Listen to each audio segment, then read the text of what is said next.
Electronic configuration of atoms के लिए कैसे लिखा जाए उसको हम पढ़ेंगे। तो ये टॉपिक्स हैं और इसके बाद लास्ट का टॉपिक जो होगा हमारा वो होगा स्लैटर्स रूल, या फिर आप कह सकते हैं इफेक्टिव न्यूक्लियर चार्ज, या फिर हम इसको शील्डिंग इफेक्ट या स्क्रीनिंग इफेक्ट भी बोलते हैं। तो ये आपके टॉपिक्स हैं जिनको मैं जनरल केमिस्ट्री में कवर करूंगा। और आज मैं आपको टॉपिक स्टार्ट करने जा रहा हूं मैटर। आज हम लोग बात करने जा रहे हैं एटम की। अब एटम क्या होता है? देखो, एटम की बात करने के लिए हमें 3 पॉइंट्स को एक साथ जोड़ना पड़ेगा, तब जाके एटम को कंप्लीटली डिफाइन कर पाएंगे। पहला, it is a smallest unit of या smallest particle of an element. ये सबसे स्मॉलेस्ट पार्टिकल है एलिमेंट का, which takes part in chemical reaction. तो ये 2 पार्ट हो गए। यदि मैं पहले पार्ट की बात करूं तो पहले पार्ट में बोल रहा हूं smallest particle in a element. तो अब ये क्या है? स्मॉलेस्ट पार्टिकल है। इसका मतलब अब आप कहेंगे सर प्रोटॉन, न्यूट्रॉन, इलेक्ट्रॉन भी है। डेफिनेटली वो सब एटॉमिक पार्टिकल्स है, पर मैंने आपको पहले ही बोला था कि हम 3 पॉइंट्स को क्लब करेंगे तब एटम प्रॉपरली डिफाइन होगा। तो पहले पॉइंट पूरा तरह से डिफाइन नहीं कर पा रहा है क्योंकि उससे भी छोटे पार्टिकल आपको दिखाई दे रहे हैं।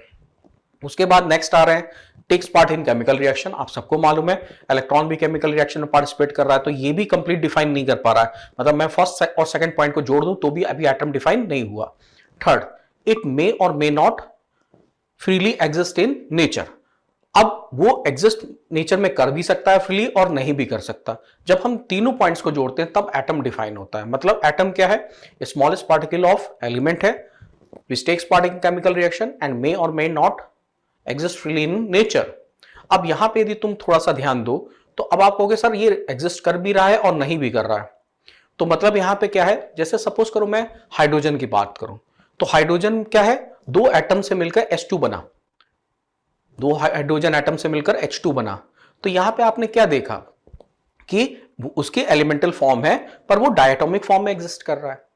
उसी तरह फास्फोरस की बात करें, P4 एग्जिस्ट करता है तो वो टेट्राएटॉमिक फॉर्म में एग्जिस्ट कर रहा है। अब क्या अकेले एक एटम एग्जिस्ट कर सकता है? हाँ, जैसे नॉर्मल गैस।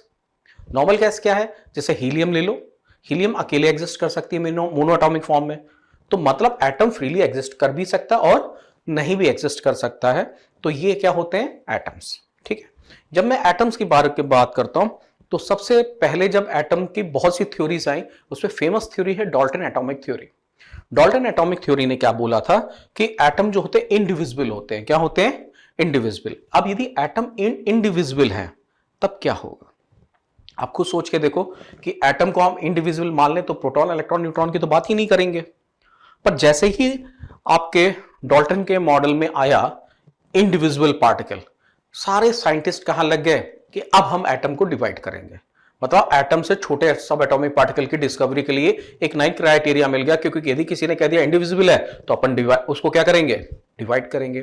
और उसमें सबसे पहला नाम आता है जे थॉमसन का। जे थॉमसन ने 1897 में कितने में? 1897 में।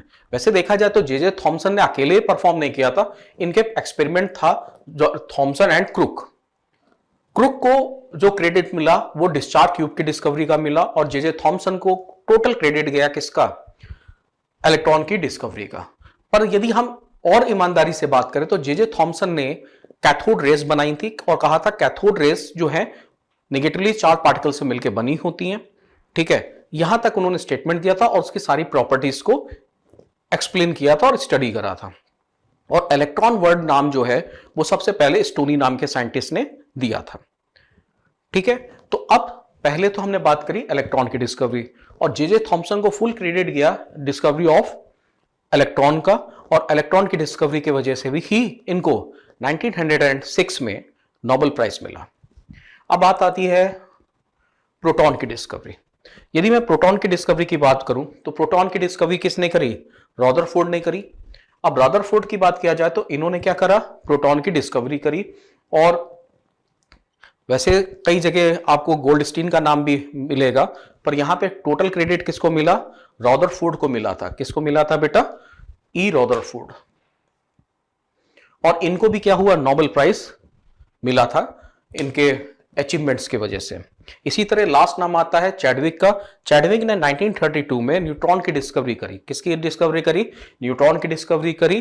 और यदि हम चैडविक की बात करें तो इनको भी 1935 में नोबेल प्राइज मिला था। तो यहां पे क्या है कि ये 3 साइंटिस्ट थे जिन्होंने सब एटॉमिक पार्टिकल्स डिस्कवर किए। इलेक्ट्रॉन की डिस्कवरी जे जे थॉमसन, आपके प्रोटॉन की डिस्कवरी ई रॉदरफोर्ड, और उसी तरह न्यूट्रॉन की डिस्कवरी जे चैडविक। ये था 1897, 1911 और 1932। अब मैं बात करने जा रहा हूं इनकी कुछ और प्रॉपर्टीज की। यदि हम लोग और प्रॉपर्टीज की बात करें तो सबसे पहले हम लोग बात करेंगे मास की। यदि मास की बात किया जाए तो सबसे ज्यादा मास किसका होता है? न्यूट्रॉन का, और सबसे कम इलेक्ट्रॉन। तो इलेक्ट्रॉन का कितना है? 9.11 इंटू 10⁻⁻28। उसी तरह प्रोटॉन का मास होता है 1.6725 इंटू 10⁻⁻24 ग्राम्स। इसी तरह न्यूट्रॉन का जो मास होता है 1.675 इंटू 10⁻⁻24 ग्राम्स। इसी तरह चार्ज की बात करी जाए, प्रोटॉन पे पॉजिटिव चार्ज होता है, न्यूट्रॉन में नेगेटिव चार्ज होता है, और न्यूट्रॉन आपका क्या होता है? न्यूट्रल होता है। यदि हम लोग बात करें इलेक्ट्रॉन पे कितना चार्ज होता है, तो पर यूनिट चार्ज क्या होता है? 1.66 इंटू 10⁻⁻19 कूलम्ब्स। या आप इसको सीजीएस सिस्टम में इलेक्ट्रोस्टैटिक यूनिट में एक्सप्लेन कर सकते हैं। तो इलेक्ट्रोस्टैटिक यूनिट में हम इसकी वैल्यू बताएं तो 4.8 इंटू 10⁻⁻10 ESU है। ये निगेटिवली चार्ज्ड है, मतलब -1.66 इंटू 10⁻⁻19 या फिर -4.8 इंटू 10⁻⁻10 ESU। इसी तरह प्रोटॉन की चार्ज करें तो मैग्नीट्यूड तो सेम रहता है, बस क्या होगा? चार्ज बदल जाएगा। वहां पे -1 पॉइंट बोला था, 66 बोला था, यहां पे क्या करेंगे? 1 प्लस 1.66 इन 10⁻⁻19 और प्लस 4.8 इंटू 10⁻⁻10 ESU। और न्यूट्रॉन पे तो आपको मालूम ही है कोई चार्ज नहीं होता, तो जीरो चार्ज होगा। तो ये आपके क्या हो गया? इस तरह से मैंने चार्ज लिखे हुए हैं। अब कहां पे पाए जाते हैं? न्यूक्लियस के अंदर प्रोटॉन और न्यूट्रॉन प्रेजेंट होते हैं, और न्यूक्लियस के चारों ओर कौन रिवॉल्व करता है? इलेक्ट्रॉन। न्यूक्लियस के अंदर प्रोटॉन, न्यूट्रॉन, और न्यूक्लियस के चारों ओर कौन प्रेजेंट होता है? आपका इलेक्ट्रॉन, जो कि चारों ओर रिवॉल्व होता है। तो ये बेसिक बात करी मैंने किसकी? एटम और सब एटॉमिक पार्टिकल्स की। अब क्या होता है, किसी भी एलिमेंट में हम उसके एटॉमिक नंबर और मास नंबर को भी क्या कर सकते हैं? रिप्रेजेंट कर सकते हैं।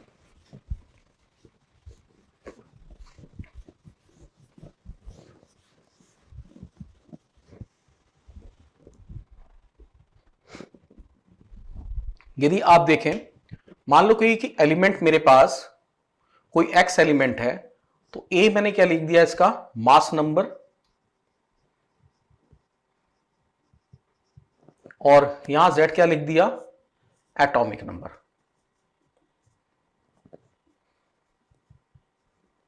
इट मींस यहां पे मैंने क्या लिख दिया? सपोज करो ऑक्सीजन लिखा है तो 16 और 8। तो ये प्रेजेंटेशन किसका हो गया? मास नंबर और एटॉमिक नंबर। अब बात आती है एटॉमिक नंबर क्या होता है। Atomic number is equal to होता है number of proton. Number of proton, जितने प्रोटॉन होंगे वही उसका क्या होगा? एटॉमिक नंबर होगा। इसका मतलब चूंकि प्रोटॉन पे पॉजिटिव चार्ज है तो उतना ही नेगेटिव चार्ज होगा, तभी तो न्यूट्रल होगा कोई भी एटम। तो यहां पे क्या होगा? नंबर ऑफ इलेक्ट्रॉन्स, ठीक है, इन न्यूट्रल स्टेट। मतलब यानी कि नंबर ऑफ इलेक्ट्रॉन्स कब हम कैलकुलेट कर सकते हैं? जब एटम क्या हो, इसको आप लिख सकते हैं यहां पे एटम इन न्यूट्रल स्टेट। मतलब यानी कि क्या होना चाहिए? उस पर कोई चार्ज नहीं होना चाहिए, क्योंकि यदि चार्ज होगा तो इलेक्ट्रॉन गेन या लॉस हुआ होगा। तो यदि आप डायरेक्ट कोई भी एटम्स ले लें जिसपे कोई चार्ज नहीं है, तो वहां पे नंबर ऑफ इलेक्ट्रॉन और प्रोटॉन आपस में क्या होंगे? सेम होंगे, और यही क्या होगा? एटॉमिक नंबर होगा। वही mass number is equal to क्या होता है? A is equal to Z plus number of neutrons. मतलब यदि हमारे पास क्या है, ये लिखा हुआ है ऑक्सीजन के बारे में, तो हम यहां पे कह सकते हैं इसका Z कितना होगा? Z 8 है, तो Z ये 8 है, और A कितना है बेटा? 16 है। इसका मतलब नंबर ऑफ प्रोटॉन्स कितने होंगे? नंबर ऑफ प्रोटॉन्स किसके बराबर होंगे बेटा? नंबर ऑफ प्रोटॉन्स Z के बराबर होंगे, तो ये 8 हो गया। नंबर ऑफ इलेक्ट्रॉन्स भी किसके बराबर होंगे? Z के बराबर, तो ये क्या हो गया 8 हो गया। तो नंबर ऑफ न्यूट्रॉन्स कैसे निकालेंगे, नंबर ऑफ न्यूट्रॉन्स, यदि हम लोग नंबर ऑफ न्यूट्रॉन्स की बेटा बात करें तो यहां देखो नंबर ऑफ न्यूट्रॉन्स निकालने जा रहे हैं। फिर से देखो नंबर ऑफ प्रोटॉन्स किसके बराबर होते हैं बेटा, मैंने अभी आपको बताया Z के बराबर होते हैं। Number of electron, number of electron भी किसके बराबर है, Z के बराबर है। अब हम लोग बात कर रहे हैं number of neutrons. Number of neutrons कैसे निकालोगे, हमने देखा A is equal to Z plus number of neutron, तो अब हम क्या कर सकते हैं, number of neutron is equal to A minus Z, क्या करेंगे A माइनस Z। तो A क्या चीज आई है आपकी 16 माइनस 8 दैट इज 8। यहां तक समझ में आ गया। तो इस तरह से आप क्या करेंगे, इलेक्ट्रॉन प्रोटॉन और न्यूट्रॉन निकालेंगे। फॉर एग्जाम्पल यदि मैं यहां पे हाइड्रोजन ले लेता हूं, तो हाइड्रोजन के अंदर क्या है बेटा, Z इज इक्वल टू क्या है 1, A इज इक्वल टू क्या है 1। तो number of protons, number of proton, number of electron और नंबर ऑफ न्यूट्रॉन, यदि मैं इनके बारे में बात करूं तो नंबर ऑफ प्रोटॉन्स कितने हैं बेटा इसके अंदर 1 हो गए Z के बराबर, इलेक्ट्रॉन भी क्या हो गए 1 और neutron 1 minus 1 that is a 0। मतलब यानी कि आप ये कह सकते हैं कि हाइड्रोजन के अंदर कोई न्यूट्रॉन नहीं है। समझ में आया बेटा। तो इस तरह से आप कैलकुलेशन कर सकते हैं किसकी, नंबर ऑफ प्रोटॉन न्यूट्रॉन और इलेक्ट्रॉन की कर सकते हैं किसी भी एलिमेंट के अंदर। यहां तक सबको समझ में आ गया। एलिमेंट मींस किसी भी एटम के अंदर आप जो कैलकुलेशन कर रहे हैं तो वो आप इस तरह से कर सकते हैं। अब मान लो कि क्या हो रहा है, मैंने कोई डायटोमिक मॉलिक्यूल दे दिया या फिर डायटोमिक एलिमेंट फॉर्म दे, एलिमेंटल फॉर्म दे दी, तो उसके अंदर कैसे कैलकुलेट करेंगे, या फिर हमारे पास पॉलीएटॉमिक कोई स्पीसीज है तो उसमें कैसे कैलकुलेट करेंगे, ये आप सबने नोट डाउन कर लिया होगा। अब सपोज करो मेरे पास वाटर है, क्या है बेटा वाटर, मेरा पास H2O है और वो कहता है कि इसमें नंबर ऑफ प्रोटॉन इलेक्ट्रॉन और न्यूट्रॉन निकालो। ठीक है, तो मैंने क्या करा, सबसे पहले मैंने बात कर ली यहां पे प्रोटॉन की, फिर इलेक्ट्रॉन की और फिर न्यूट्रॉन की, इसकी बात कर ली। ठीक है, अब मेरे पास क्या है, एक तो हाइड्रोजन, क्या है बेटा हाइड्रोजन।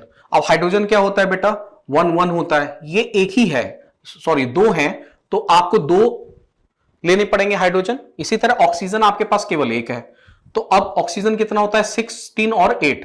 तो अब ये आपको मैंने कैलकुलेशन से हाइड्रोजन और ऑक्सीजन दोनों के प्रोटॉन इलेक्ट्रॉन न्यूट्रॉन्स निकलवा दिए। तो अब हाइड्रोजन में कितने प्रोटॉन थे आपके 1, अब चूंकि 2 हाइड्रोजन है तो कितने होंगे 2 इंटू 1, इलेक्ट्रॉन क्या होंगे 1, तो 2 हैं तो कितने होंगे 2 इलेक्ट्रॉन्स होंगे।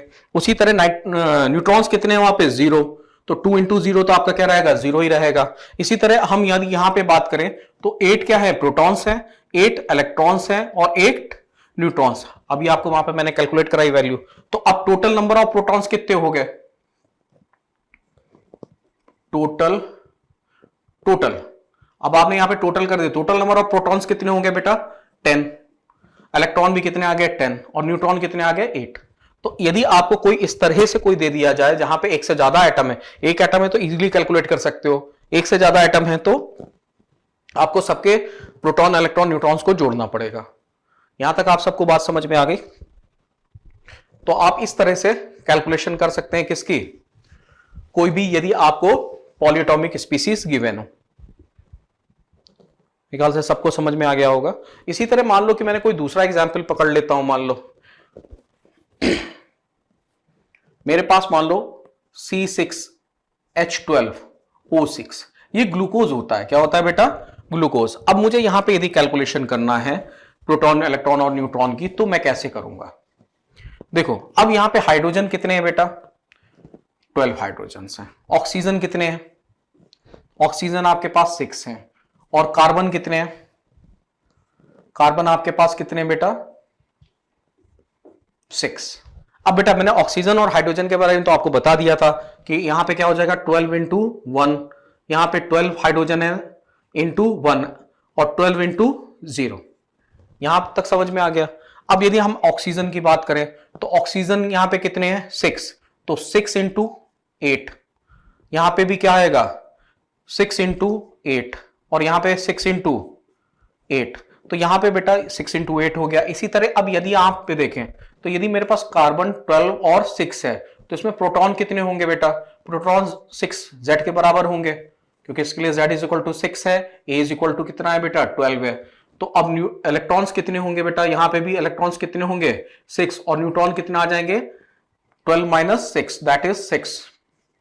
तो इस तरह से आपके क्या आ गया 6 वैल्यू आ गई। तो अब यहां पे क्या है, तीनों चीजें कितनी है 6, तो 6 इंटू 6, 6 इंटू 6, 6 इंटू 6, तो यहां पे क्या हो गया 36, यहां पे क्या आ गया 36, यहां पे क्या आ गया 36, यहां पे कितना आ गया 48, यहां पे कितना आ गया 48, और यहां पे 48, और ये कितने हो गए बेटा 12, 12 और 12। तो अब यहां पे आप देखें 48 और 12 60 हो गया, 60 और 36 यहां पे कितने हो गए 96 आपके पास प्रोटॉन हो गए, और 96 ही आपके पास क्या रहे हैं इलेक्ट्रॉन्स हैं। अब बात आती है न्यूट्रॉन्स की, तो न्यूट्रॉन्स कितने 48 यहां पे हैं और 36 यहां पे हैं, तो अब आपके कितने हो गए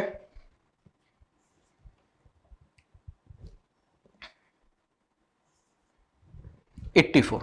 तो न्यूट्रॉन्स कितने हो गए 84। तो अब इस तरह से आप कैलकुलेशन करेंगे यदि आपको कोई पॉलीएटॉमिक स्पीसीज दी गई है। अब मान लो कोई आयनिक स्पीसीज दे दिया जाए जिसपे कोई चार्ज है, तो आप कैलकुलेशंस कैसे करेंगे उसको आप देखें। आपने ये नोट कर लिया, चलिए अब हम लोग ने करा, कोई हमने आपको निगेटिवली चार्ज या पॉजिटिवली चार्ज स्पीसीज दे दी, तो अब बेटा ध्यान रखना है निगेटिव चार्ज का मतलब क्या होता है। यदि आप पे कहीं पे निगेटिव चार्ज लिखा हुआ है तो मतलब इलेक्ट्रॉन क्या हो रहे हैं ऐड हो रहे हैं, और यदि आपका पॉजिटिव चार्ज लिखा है तो इलेक्ट्रॉन रिमूव हो रहा है। ठीक है, जैसे कि ऑक्सीजन 2 माइनस है, तो ऑक्सीजन 2 माइनस का मतलब है कि इसमें मैंने 2 इलेक्ट्रॉन्स ऐड करे, क्या करे 2 इलेक्ट्रॉन्स ऐड करे। इसी तरह यदि मैं ऑक्सीजन प्लस करूंगा तो क्या इसका मतलब हुआ ऑक्सीजन में से एक इलेक्ट्रॉन निकाल दिया, रिमूव करा, और ऑक्सीजन 2 माइनस का मतलब 2 इलेक्ट्रॉन ऐड कर दिए। तो अब आपको एक चीज तो क्लियर हो गई कि आपके कोई भी आयनिक स्पीसीज हो उसमें प्रोटॉन के नंबर न्यूट्रॉन के नंबर तो क्या रहेंगे फिक्स रहेंगे, बदलेगा क्या केवल इलेक्ट्रॉन के नंबर। अब मैं एक एग्जांपल उठा लेता हूं, सपोज करो आपके पास ऑक्सीजन 2 माइनस है, क्या है बेटा ऑक्सीजन 2 माइनस। अब इसके लिए मेरे पास क्या है ऑक्सीजन 16 और 8, यही तो है बेटा आपके पास। तो आप यहां पे क्या करेंगे,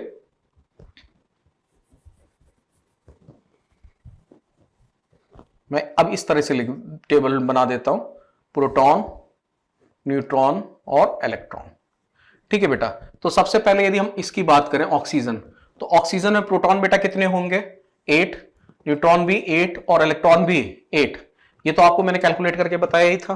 अब नेगेटिव चार्ज 2 यूनिट का है, तो यदि -2 चार्ज है इसका मतलब आपको क्या करना है इलेक्ट्रॉन ऐड करना है कि रिमूव करना है, ऐड करना है। तो आपने यहां पे 2 इलेक्ट्रॉन्स ऐड कर दिए, तो अब टोटल कितने हो गए इलेक्ट्रॉन 10 हो गए, न्यूट्रॉन 8 हो गया और प्रोटॉन 8 हो गया, आ गया। तो ऑक्सीजन 2 माइनस में केवल ध्यान रखना, हमेशा स्ट्रिक्टली ध्यान रखना, प्रोटॉन न्यूट्रॉन से कोई लेना देना नहीं है, कोई भी चार्ज बनाओ वो तो अपने जो हैं उतने ही रहेंगे।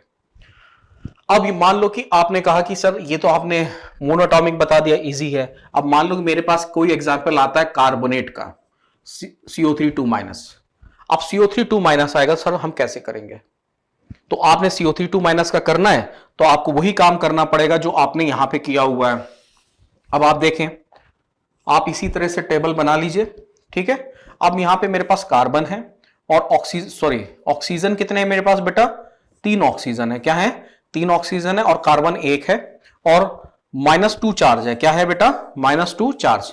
तो सबसे पहले बात करें ऑक्सीजन की, तो 3 इंटू 8 हो जाएगा बेटा, यहां पे 3 इंटू 8 और यहां पे भी 3 इंटू 8। कार्बन कितना हो जाएगा 1 इंटू 6, 1 इंटू 6 और 1 इंटू 6। अब आपको क्या करना है, 2 निगेटिव चार्ज है तो कितने इलेक्ट्रॉन ऐड करने पड़ेंगे, यहां पे इलेक्ट्रॉन्स 2 आपको ऐड करने पड़ेंगे। अब आप टोटल देख लीजिए, यहां पे ये कितना हो गया 24 और 6, 24 और 6 कितना हो गया बेटा 30। यहां पे भी कितना आ जाएगी वैल्यू 30, और यहां पे कितनी आ जाएगी बेटा 32, क्योंकि आपने 2 एक्स्ट्रा ऐड किए हुए हैं इलेक्ट्रॉन्स। तो ये आपके क्या हो गया कार्बोनेट। अब चूंकि आपके यहां पे नेगेटिव चार्ज था, अब आपने कहा सर मान लीजिए यहां पे पॉजिटिव चार्ज होता तब क्या करते, तो मैंने फिर से एक एग्जांपल यहां ले लिया है बेटा H+, क्या ले लिया H plus, sorry H3O positive, क्या ले लेते हैं? H3O positive. मैं बेसिकली आपको ज्यादातर एग्जांपल वही करा रहा हूं जिनके मैंने कैलकुलेट करा दिए, जिससे कि आपको आसान हो जाएगा समझने में। अब यदि हमने H3O पॉजिटिव ले लिया तो आपने ऑक्सीजन तो कितना लेना है? आपको एक लेना है। और हाइड्रोजन कितने लेने हैं बेटा? 3 हाइड्रोजन लेने हैं। और यहां पे आप क्या है? +1 चार्ज है। कितना चार्ज है बेटा? +1 चार्ज है। तो अब देखो बेटा इसमें कैसे कैलकुलेशन करोगे। यहां पे क्या हो जाएगा? 8 8 और 8, 3 हाइड्रोजन से, तो प्रोटॉन कितने हो जाएंगे? 3 इंटू 1, न्यूट्रॉन 3 इंटू 0, यहां 3 इंटू 1। यहां पे आपको बताया था न्यूट्रॉन होता ही नहीं है। अब आपका पॉजिटिव चार्ज है, पॉजिटिव चार्ज है तो आपने क्या करा? इलेक्ट्रॉन रिमूव करा है। इलेक्ट्रॉन रिमूव करा है तो क्या होगा यहां पे? -1, 1 यूनिट का चार्ज है ना, मतलब उतने इलेक्ट्रॉन आपने क्या कर दिए? निकाल दिए। तो यहां पे बेटा ये कितना आ गया? आप देखिए 8 ये था और 3 ये था, तो यहां पे 11 आ जाएगा। यहां पे कितना आ जाएगा बेटा? 8 और यहां पे 10। समझ में आ गया? 8 और 3 11, 8 और ये 10। समझ में आया बेटा सबको? तो ये था कि हमने थोड़ी सी कैलकुलेशंस कर ली थी कि किसमें कितने प्रोटॉन है, कितने इलेक्ट्रॉन है और कितने न्यूट्रॉन है। अब हम लोग बात कर लेते हैं, कुछ और टर्मिनोलॉजीज की बात कर लेते हैं, जैसे कि आइसोइलेक्ट्रॉनिक है या आइसोटोप्स है या फिर आपके आइसोबार्स हैं। आइसोइलेक्ट्रॉनिक हो गया, आइसोबार्स हो गए, आइसोटोप्स हो गए, आइसोस्टीयर्स हो गए, आइसोडाइफर्स हो गए, इन सब की अब हम लोग बात करेंगे।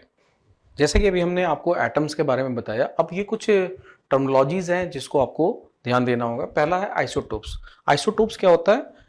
एटम के एटॉमिक नंबर क्या हो? Same, mass number different. मतलब सेम ही एटम होगा तभी तो एटॉमिक नंबर उसके सेम होंगे। तो एटॉमिक नंबर क्या होने चाहिए? सेम और डिफरेंट मास नंबर।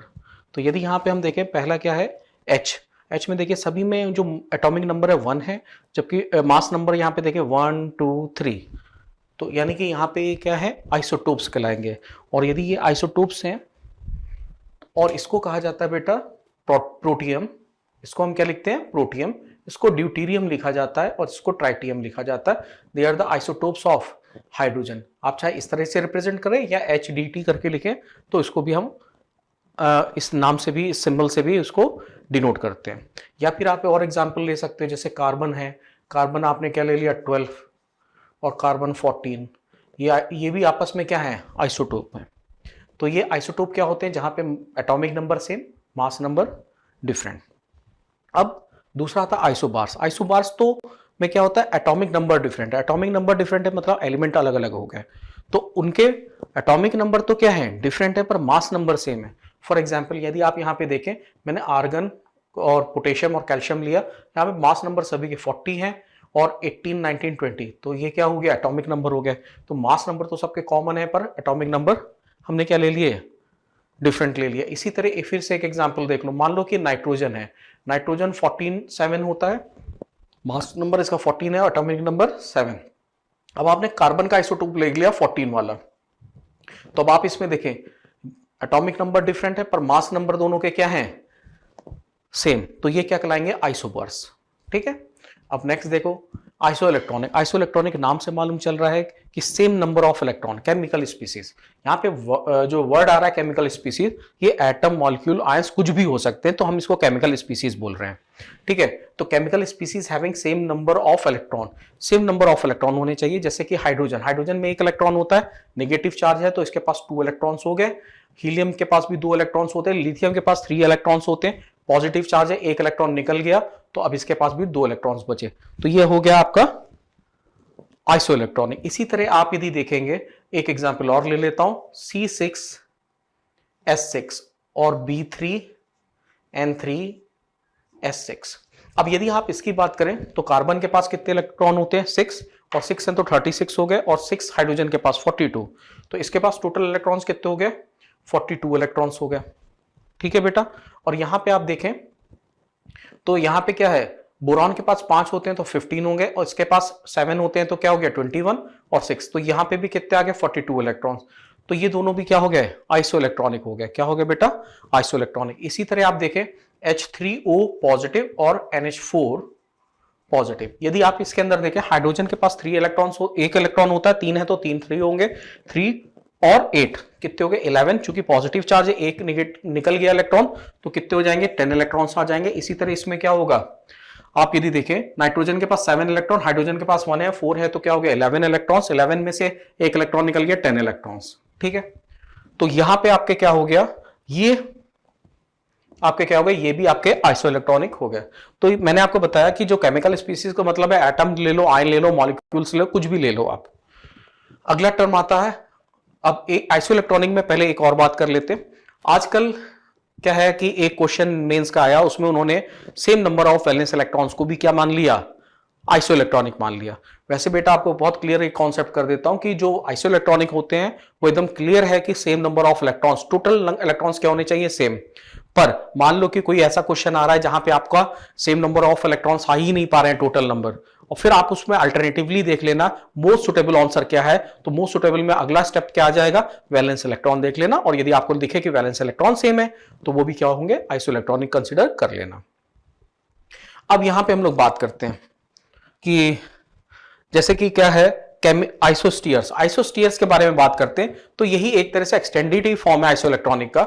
मतलब आइसोस्टीयर्स क्या है, यहां पे इलेक्ट्रॉन भी सेम होते हैं और एटम्स भी सेम है। मतलब chemical species having same number of electron and same number, लिख लेना बेटा इसको, same number of electron and same number of atoms.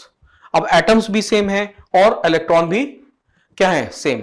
अब यहां मैंने एग्जांपल ले लिया किसका, N2O और CO2। कार्बन के पास कितने इलेक्ट्रॉन होते हैं 6, ऑक्सीजन के पास कितने होते हैं 8, तो ऑक्सीजन 2 है तो क्या हो गया 16, और 16 और 8 सॉरी 16 और 6 कितना हो गया बेटा 22। तो यहां पे 22 इलेक्ट्रॉन्स हो गए। और यहां पे देखें नाइट्रोजन के पास कितने इलेक्ट्रॉन होते हैं 7, 2 हैं तो कितने हो गए 14, 14 और 8 22 इलेक्ट्रॉन। तो ये दोनों आइसो इलेक्ट्रॉनिक भी हैं और साथ साथ सेम नंबर ऑफ, इसमें 3 एटम्स हैं और इसमें भी 1 कार्बन और 2 ऑक्सीजन, 3 एटम, तो इसे हम कहेंगे आइसोस्टीयर्स। क्या कहेंगे आइसोस्टीयर्स। तो एक चीज तो मुझे समझ में आ गई, जितने भी आइसोस्टीयर्स हैं they all are isoelectronic, क्योंकि इलेक्ट्रॉन तो सेम है ना, तो they all are isoelectronic, but all isoelectronic are not isosteres. अब इसका एग्जाम्पल देखो, यहां पे हमने एग्जांपल लिया था C6H6 और B3N3H6 का। यहां पे दोनों में नंबर ऑफ इलेक्ट्रॉन्स क्या थे 42 थे। यहां पे टोटल एटम देखो 6 और 6 12 आ गए थे। यहां पे 3 3 6 और 6 12।